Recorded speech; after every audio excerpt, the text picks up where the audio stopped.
Okay, we are up. I don't know if I've got anyone on yet. If you're here, say hello in the comments so I know you're here. I've got a few things to show and tell tool-wise. Update on where we are with the MR2. Lots of things going on with that, although some stuff's have to be put on hold with what's happening in the world at the moment. I will say straight off, I am fairly new to this. This is probably only the second one of these I've done. Let me just brighten up a bit. There we go. Yeah, this is only the second one that I've done of these, so bear with me while I try and work out how all this cool stuff works. It's a bit different to happily filming away on your driveway or the shed or the workshop or whatever, and then chopping it all about together. I see we've got a couple of people in, so welcome to you. Don't be shy, tell me who you are so I can, one, know you can see me and hear me, and then we'll get going. So, yeah. Okay, so.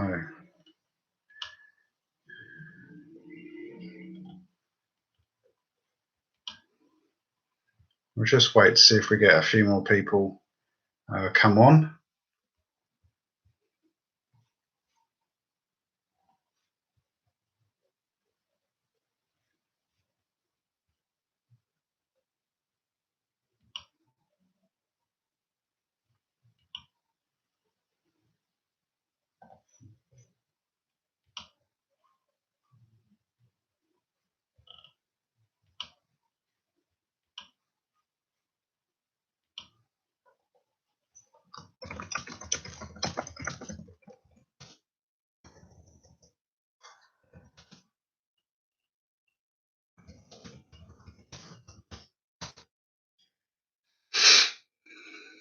Got someone on, I don't know who that person is, but hello to you. We're just waiting to see if we get a few people on. It's only just gone 7 o'clock. We'll see how we go. So if you can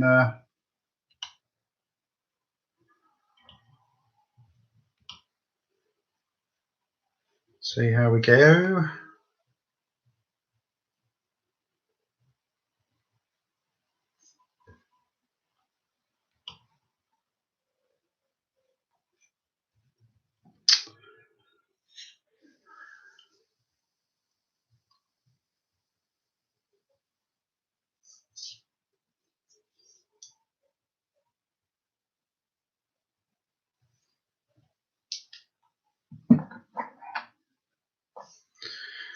Hi, if you've just joined, if you can just let me know in the chat who you are, say hello, and we're just waiting to. I know there's some people who are hoping to join, but it's only just past 7 o'clock now, and then we'll get going with some stuff. As I say, I'm fairly new to this, so we'll see how we get on.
Hi, welcome to you.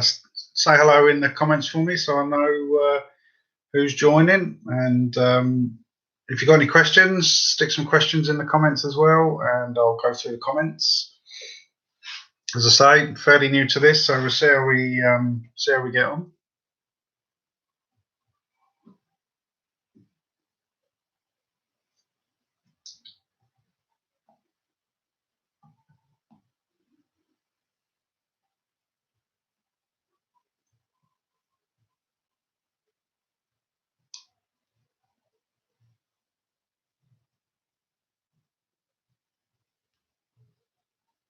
Okay, well, we'll get going and see how we go.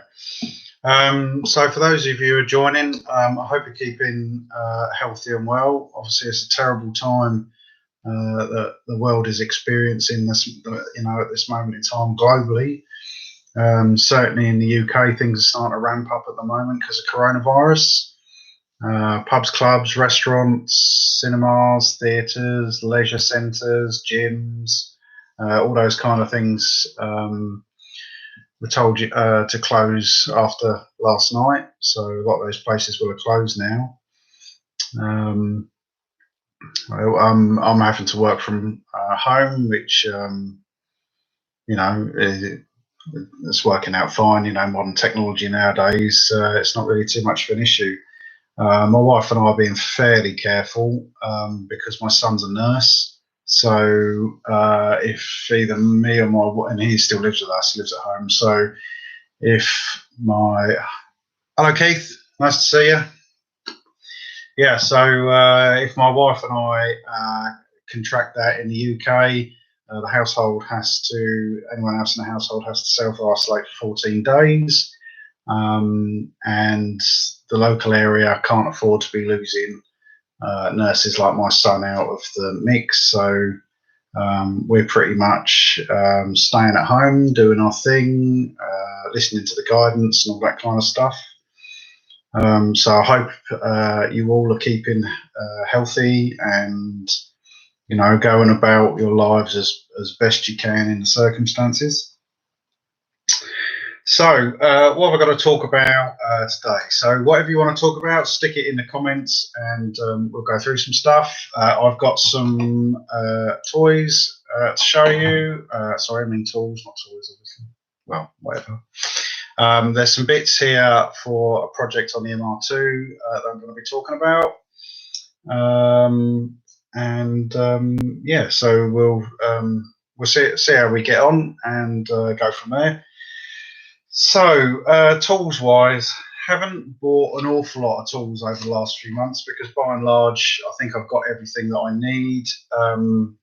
A couple of bits my sons have bought me over time where they think either what I'm using is too old or they're not happy with for some reason. It's got to be a bit nicer than it is, but if it works, it works really. So let's have a look then. So the first thing I've got here is this Nielsen 72 teeth flexible head, flexi head ratchet. I've got the other two of these. So this is the 1/2 inch. I've got the 3/8 and 1/4 inch as well. I've had those for probably, I think about somewhere in the region of 2 years, 2 years, something like that. The 3/8 has been used quite a lot and it's held up fine. I've had no issues with that. It's got a fairly positive locking head. It's got your normal swivel on the back there, which is, it doesn't sort of flop around, and 72 teeth. I think that was something in the region of about £14, something like that.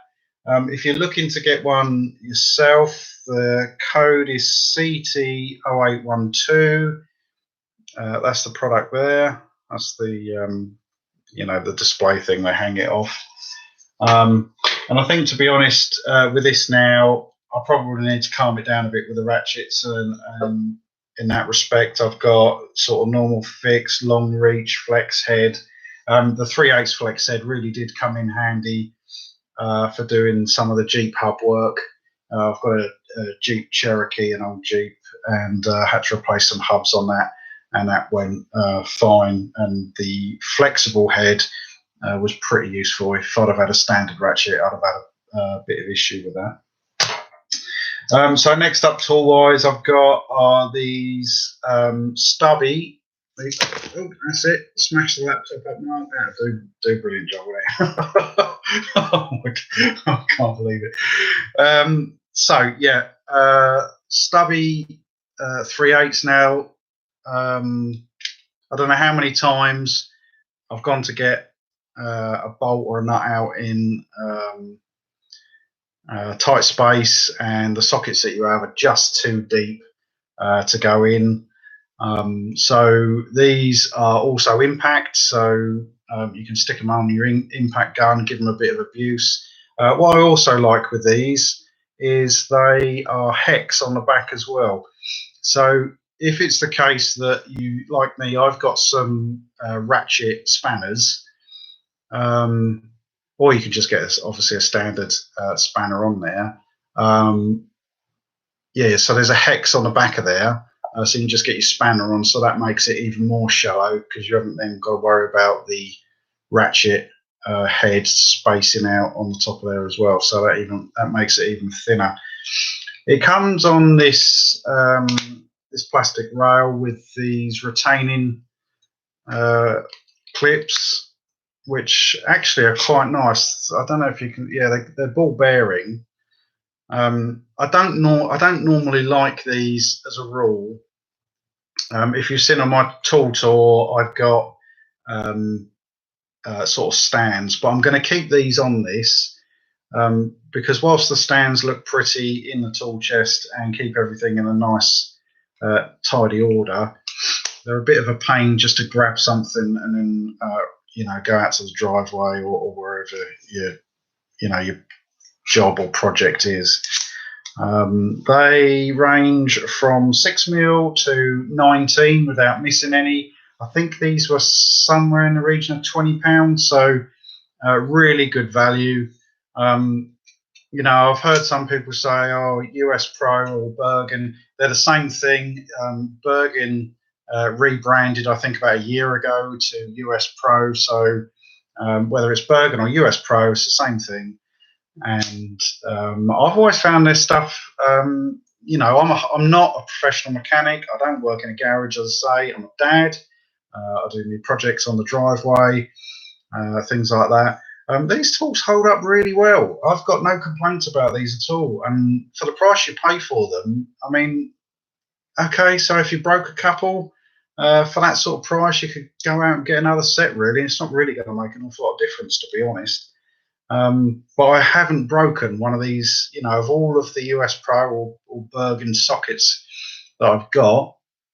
I've not broke one yet, and some of them have had some, given them some hell, frankly, especially on the Jeep on sort of corroded suspension components underneath. So I haven't got to use these yet, but if they're anything like the other US Pro stuff, I think they'll work out fine. And as I say, for the price, which I think are around about £20, really good value.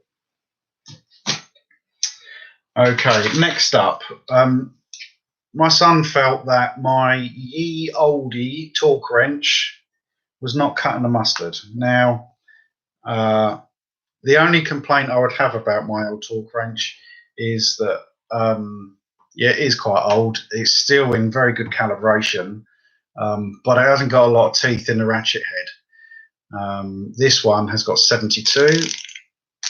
So you've only got to move it tiny bits. I think when it came to a head when we were doing something on the Jeep, and we literally had to swing the old ratchet about a foot just to get it to engage some teeth to be able to move the stuff. So he very kindly bought me this. It's a Worth, which isn't a brand I've ever heard before, but that is the item number and the brand, and it's 40 to 200 Newton meters. Now, on my old one, it's chrome and it's got sort of stamped into the body of the ratchet and the handle, the gauge for turning. This one is a little bit nicer. Let me just unlock there. Yeah. So if you have a look there, it's got a gauge on there, and rather than sort of having to guess where you are in terms of, I think it's got foot pounds and Newton meters. And the action on the handle is very smooth. It's very smooth. And it's got a locking point on the bottom. So once you're where you want to go, you just, it clicks. It's got a positive click on the back. Click it into place. And there we go. And then that's locked. That can't move. So there we go. It's got very, very fine adjustment. The gauge is easier to read, to be fair, compared to the old one. Remember when you're storing this stuff, store it take the tension off of the off of the ratchet, off the torque wrench, so it's not, you know, going to take it out of calibration over time. So that is nice. And the other benefit of this, which I came across, I was doing the idler pulleys on my Jeep, and on the idler pulley, the bolts for those, obviously, to stop them just spinning off, have got a reverse thread on them, and they had to be torqued up to a specific torque setting. And my torque wrench isn't reversible, or my old one isn't reversible. So what ended up happening was I used a long spanner and did it up FT, and did it up so FT, I actually crushed the washer behind there and ended up having to replace it. So the other bonus for this one is it's reversible because the head turns back to front. So I can see that getting a lot of use, and was very pleased with that. That's that. So the last tool I'm going to show today, to be fair, so I've got a 2003 Jeep Cherokee. If you're watching them from the US, that'd be the Jeep Liberty KJ. And yeah, I need to show it a bit of love. So that's been going on over the last couple of months. I've fitted new front hubs completely and ABS sensors. And I've just done the rear parking brake, and I'm now going, well, I'm about to replace all the calipers and pads on the entire Jeep to improve the braking efficiency. One thing I do have to do is the glow plugs. Now this is it's a diesel, it's a 2.8 common rail diesel, first diesel I've ever owned. We've had this vehicle now for about 3 years. I'll be perfectly honest, I still haven't got used to the kind of agricultural chug of the engine. But I've had a Jeep now for 10 years of various types. Absolutely love Jeep. Yeah, the sort of moniker Jeep just empty every pocket, unless you're doing the work yourself, it can be that way. You know, when they go wrong, sometimes they can really go wrong. Hi, Real Slim Shady. What tire do you pressure? What? Right, I'll come to that in a second. Let me just finish with this. So yeah, so cut long story short, I've got to do the glow plugs.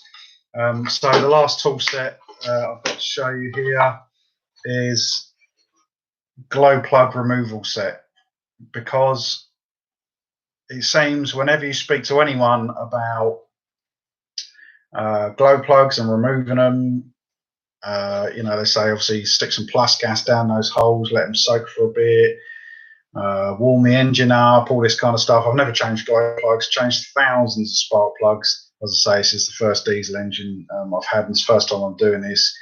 Apparently, they've got a really horrible chance of just snapping off. Head of it just snaps off. So to preempt that, I've bought this removal set. I think this set was £25 off of eBay. There's loads of these different ones around, and I've seen exactly the same kit listed right up to about £70–75, which seems crazy. You know, when you're buying any of these sort of sets off of eBay, and this one come recommended to me by somebody else who had actually used it. Yeah, sometimes you've got to be a little bit careful about buying cheap tools in case the tooled, you know, the metal that they're made out of and things are too soft and strip out and all this kind of business. So yeah, when you're on eBay, if you're looking for your stuff, Amazon not so much. I think it doesn't really work in the same way. But when you're looking at a particular tool, if you scroll down and look at the similar or associated items, just go along the line of that, and quite often you'll find exactly the same set for a different seller, perhaps half the price. So just bear that in mind. I keep putting this job off. I'm not looking forward to it, to be honest. But it's got to be done. It's not got really cold this winter at all, so it hasn't been too difficult. But if it gets below 7 degrees, then it gets a bit of a pain to start, which is I can't be having. It gets on my nerves. Right, so just before we go on to the MR2 projects and bits, so 2002. Now, I can't remember what the stock pressures are, and some people will run different tyre pressures for different tyres. So on my MR2, mine's 2005. Having said that, the person who owned the MR2 before me had literally I don't know why, raided this car, the MR2 I've now got, raided this car for seats, wheels, all of the sort of goodies type stuff, put it on an older MR2. Now, I don't know if he'd done some engine work on this, I don't know.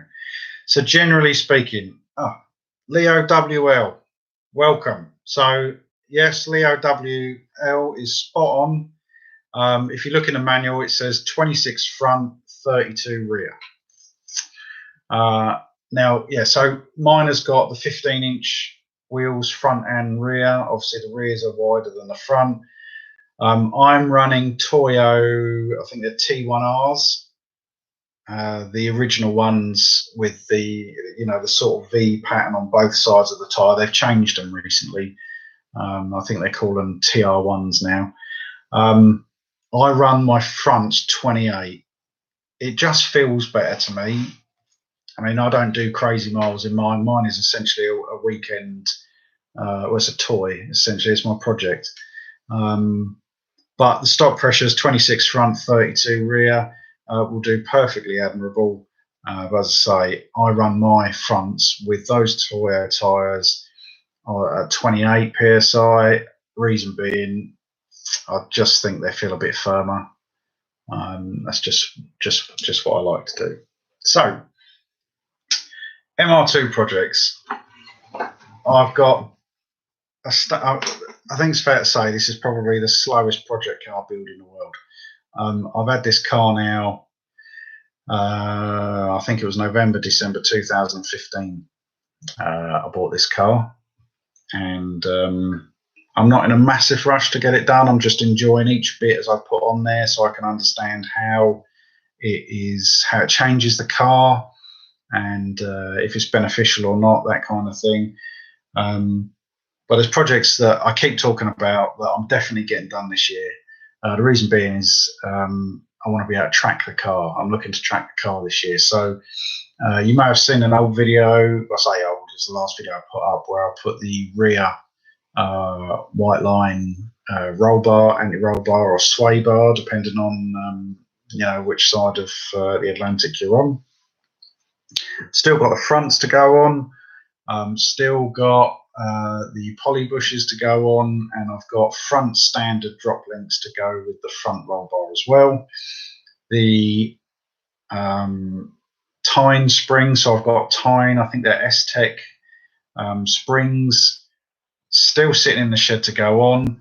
The reason why they haven't gone on yet is I've got a set of facelift wheels for my car, for my MR2, and they were due to be going off to be powder coated, but the place where they were going, because of what's happened with coronavirus in the UK at the moment, they've kind of wound down their operation because of staffing. So that is probably going to be put off for a bit. But when those wheels go off, that's when I'm going to drop all the struts out and put the S-Tech springs in.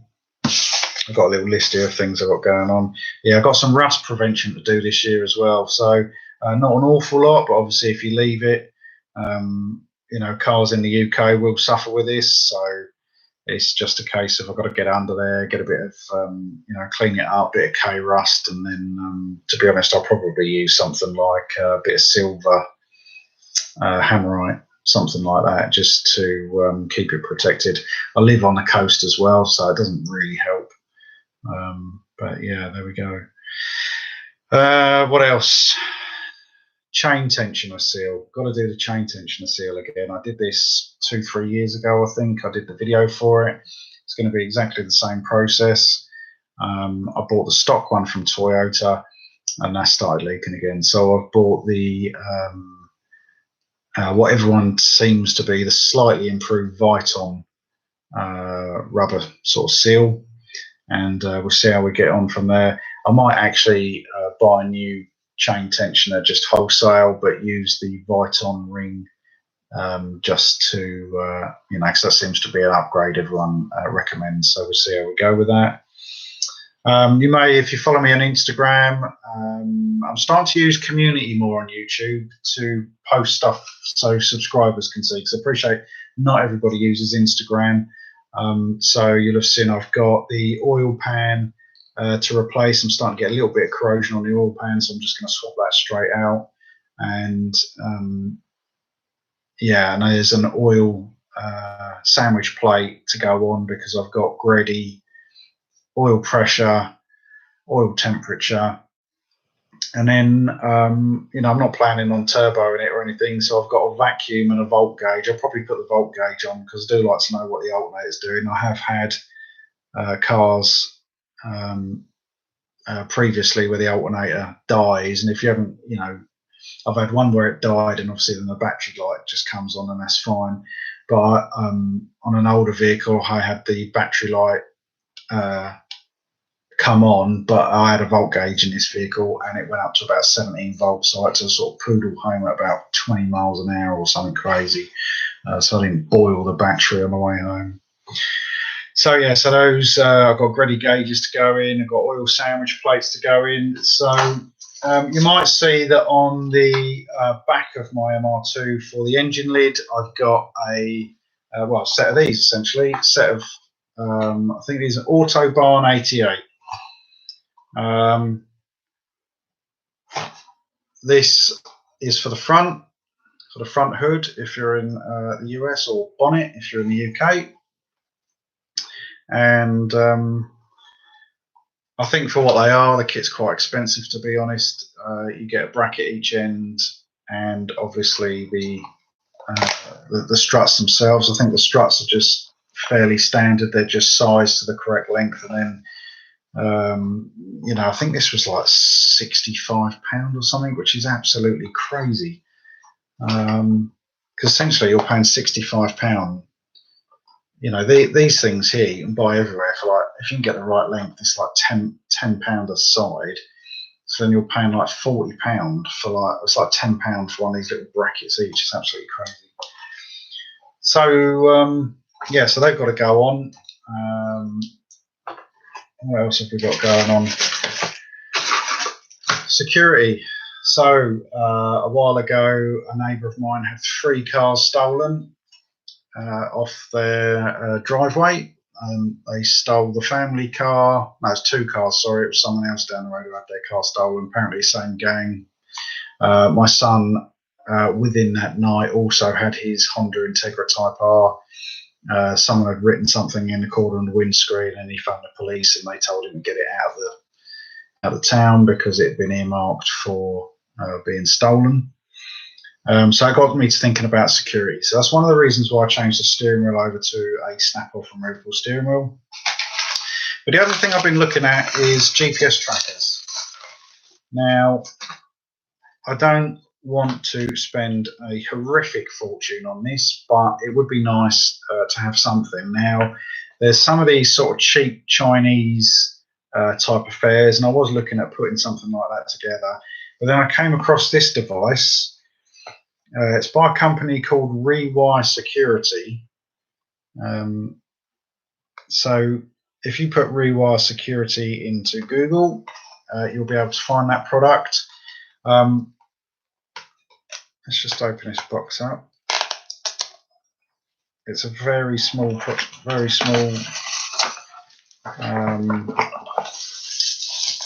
device.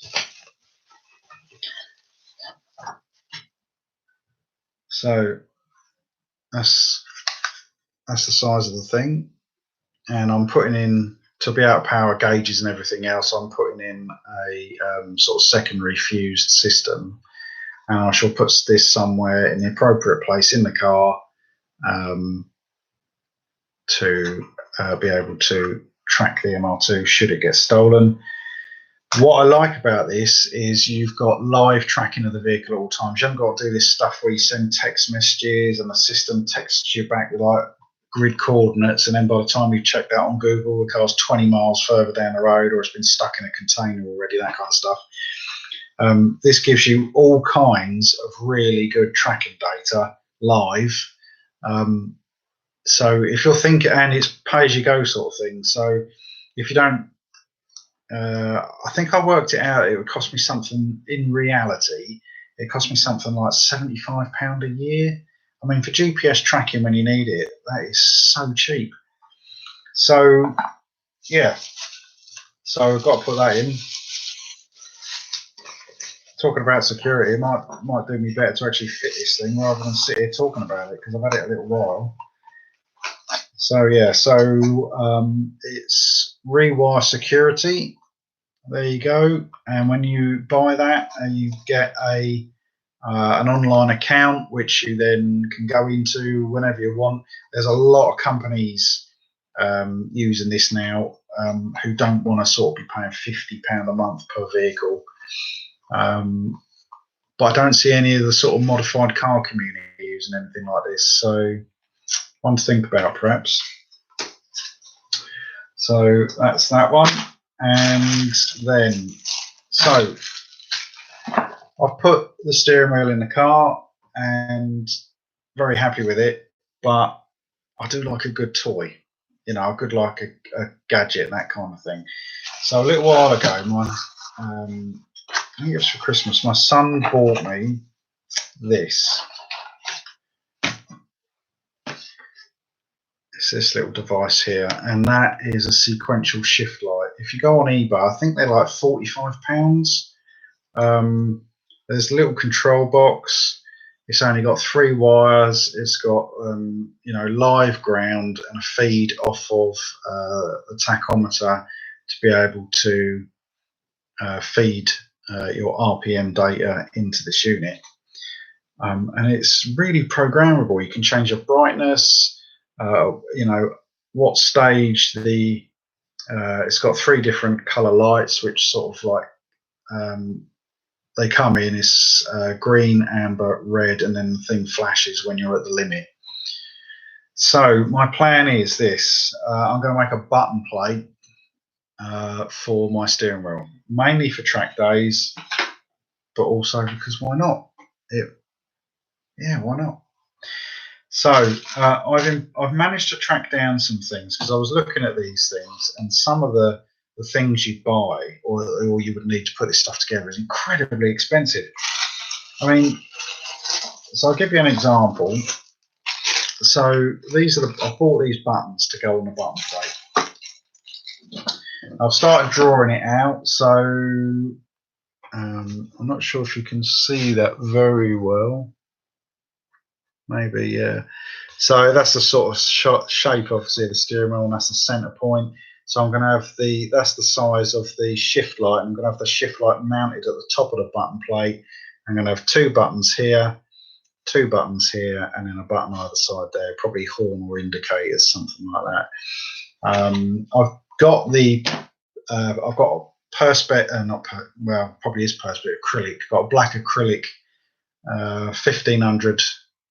150mm square sheet, and I've also got aluminium sheet as well, just to see which. I'm not sure if the plastic's going to hold up to that or not.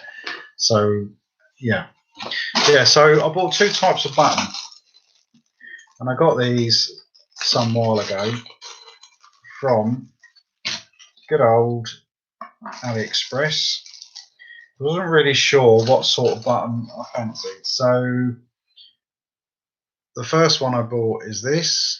The colour's not coming out too well there, but it's like a dark pillar box red. And yeah, you got the contacts on the back there, and that seems to be a popular choice. And then I saw these ones, slightly bigger, but I just like this one more. Oh, there we go, caught it, well done. They're momentary. You can get latching buttons as well. They're momentary ones. This one's it's a bit stiffer to press. This one, I just like the action of these. That one's much better. So I bought 10 buttons, more than I'd need, of various colours. There's green, blue, white, black, yellow, red, of both sorts, because I wasn't really sure what sorts I wanted. So that's what I'm going to use for the buttons. So I've got my buttons, I've got my shift light, and then obviously I've got to wire this stuff up. So then I started looking at, okay, well, what sort of plugs are we looking here? So I asked some of the guys on forums and things, and they said, well, let's have a look at these places, which are like proper motorsport places. And what they were looking at were, I need like 15 pins. I've got the curly cable, so you can buy a curly cable for somewhere in the region, I think it was like £50. And then I managed to find one with enough cores in the cable. Same curly cable, I think the curly's about that long with 2 tails on the end for wiring up. And that was £10 from RG. I can't remember the name of the company. It's an electronics company. Message me or put a comment if you want to know the name of the company. I can't remember it anyway. It was £10, so it's super cheap. I reckon I'll be able to build this whole button plate, including the wiring and the connectors, for about somewhere in the region of £24 done. So I had a search around, and this is what I found. So this will be the cable end, and that will be the dash end, or probably on the underneath of the steering cowl. And yeah, so all the cores get I'll be soldering those on the back there, yeah. So these are predominantly used in the aircraft industry, I understand. It's metal. It's really well made, actually. It comes apart fully, so it's much easier for soldering and things like that. When I had a look at the sort of aviation industry for buying one of these, they were crazy money, a lot, I don't know, £100, something like that. I bought 2 of these from AliExpress for £3 delivered. I mean, you just can't go wrong, can you? I mean, even if it doesn't work, it's £3. You know, some people spend that on, you know, that's a coffee. So now I've got all the bits. I've got my design. The thing that was holding me up is being able to cut the shape of the plate out nicely. I've got a friend who's offered to be able to do that on his machine. So that is coming. So I think that's everything I was going to talk about today. Thank you for joining. If there's any questions before I go, just quickly hit me up in the comment sections and I'll do my best to answer them for you. Yep, I think I've covered everything off. Yeah. So yeah, we're okay. So we'll bring this to a close now. So thanks for watching. And I've got some videos. I've still got to get this steering wheel video done. I know, you know, I apologise to anyone who is waiting for that video. What essentially held me up is the damn camera died without my knowledge just at the end part, so I missed the putting it together bit. So I've got to kind of reshoot that, but I'm not really sure I'm going to do that. But I've got to get it done because people are waiting for this video. So yeah, so there's that coming. Yeah, I've got lots of stuff and maintenance stuff as well for the MR2. People are asking about shed tours again, so you know, because I've got some different things in there. So yeah, I'll get a shed tour done. So yeah, so thanks for watching, and you know, stay safe, stay healthy, look after yourselves, and I'll see you on the next video. Bye for now.